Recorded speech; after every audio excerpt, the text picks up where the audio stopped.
You open your fridge, pull out a pan, turn a dial, and in 20 minutes, dinner is ready. No smoke in your eyes, no fear of burning your hand off, no guesswork. Just heat, on demand, contained in a piece of metal you probably didn't think twice about buying. But pots and pans are new, really new.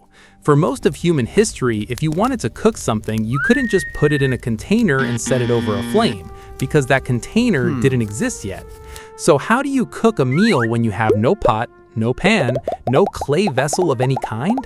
The answer is that humans got incredibly resourceful, and the tricks they invented are still being used today, thousands of years later by people who've never touched a stove.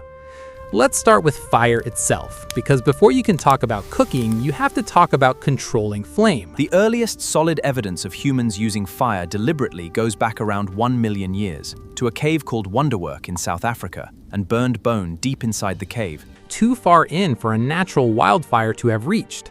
Some researchers argue for even earlier dates, closer to 1.5 million years, based on burned earth found at sites in Kenya. Either way, fire came long before pottery. Pottery is only about 20,000 years old at the very oldest.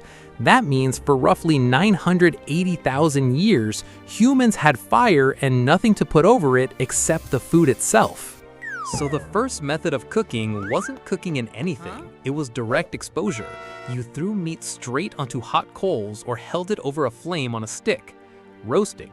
This is the simplest possible way to apply heat to food and required zero technology beyond fire itself.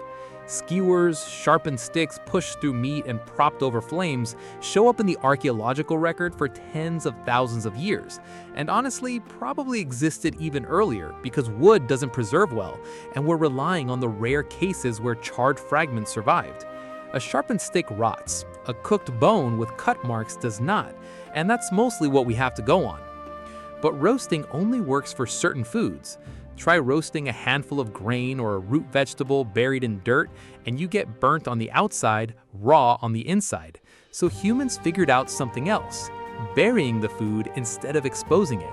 This is called pit cooking or earth oven cooking, and it might be one of the oldest cooking methods ever developed. You dig a hole, line it with stones, build a fire on top of the stones until they're glowing hot, then remove the fire, add your food, wrapped in leaves or grass to protect it, cover the whole thing with dirt, and walk away. Hours later, you come back to food that has slow cooked evenly in its own heat and moisture, like a natural underground crockpot. We know this method is ancient because we still see it today almost unchanged in traditions across the world. The Maori call it a hongi. In Hawaii, it's an emu.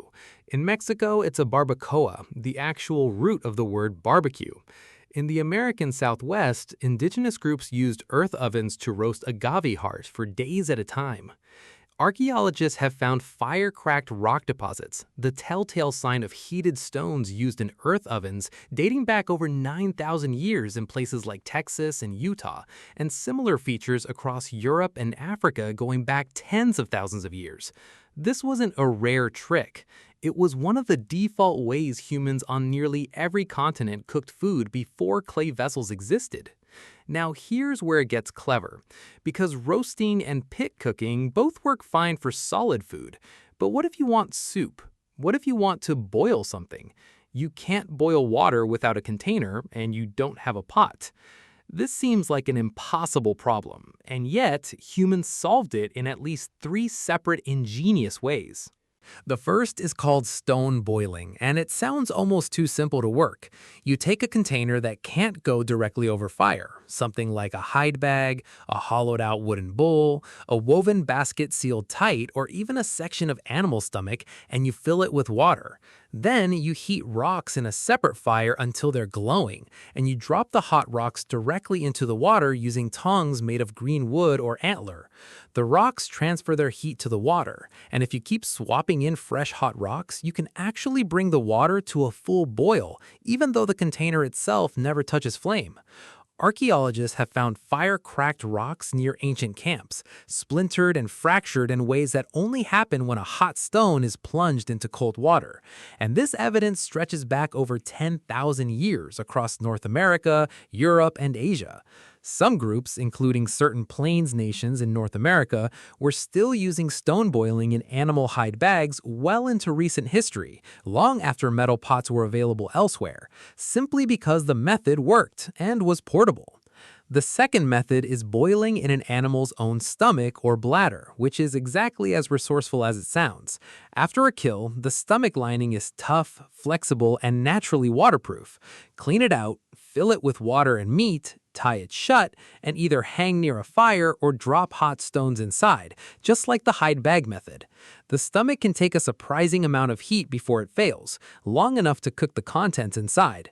This technique shows up independently across cultures, with no contact with one another, from Arctic groups to the Scottish Highlands, where the traditional haggis is essentially a direct descendant of exactly this idea: meat and grain cooked inside a stomach casing. The third method uses bark. Birch bark in particular is naturally water resistant and doesn't ignite instantly near flame so long as there's liquid inside keeping the temperature down. Indigenous groups across the northern forests of North America and Siberia folded birch bark into watertight containers, called things like macaques or similar names depending on the region, filled them with water and food, and set them near the edge of a fire, or again dropped hot stones inside. As long as liquid stayed in contact with the bark, the container itself wouldn't burn, because the water pulled the heat away faster than the bark could scorch. It's the same principle as a paper cup full of water surviving over an open flame, something you can actually test yourself, and it consistently surprises people the first time they see it. Then there's the version that comes closest to inventing pottery without actually getting there: clay-lined pits.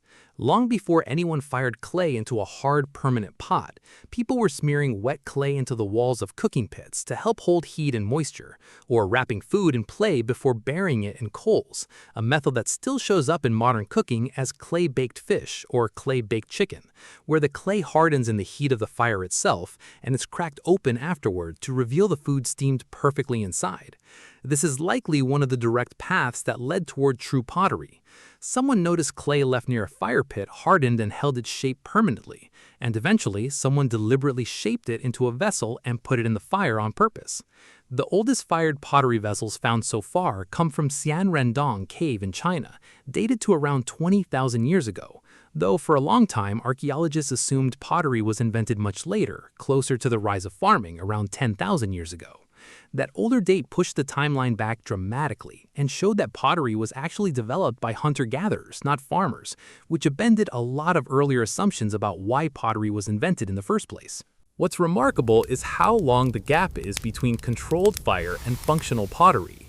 Nearly 1 million years passed where humans cooked constantly, fed entire families, fed entire communities, without a single ceramic vessel anywhere on Earth.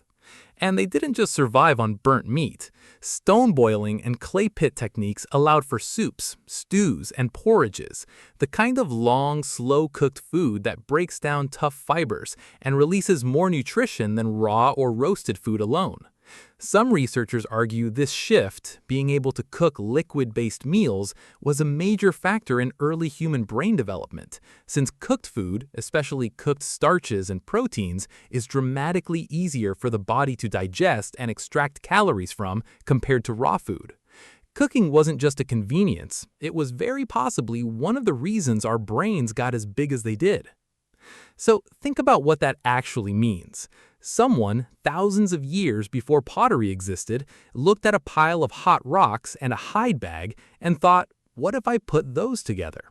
Someone looked at an animal's stomach after a hunt and saw not waste, but a cooking vessel.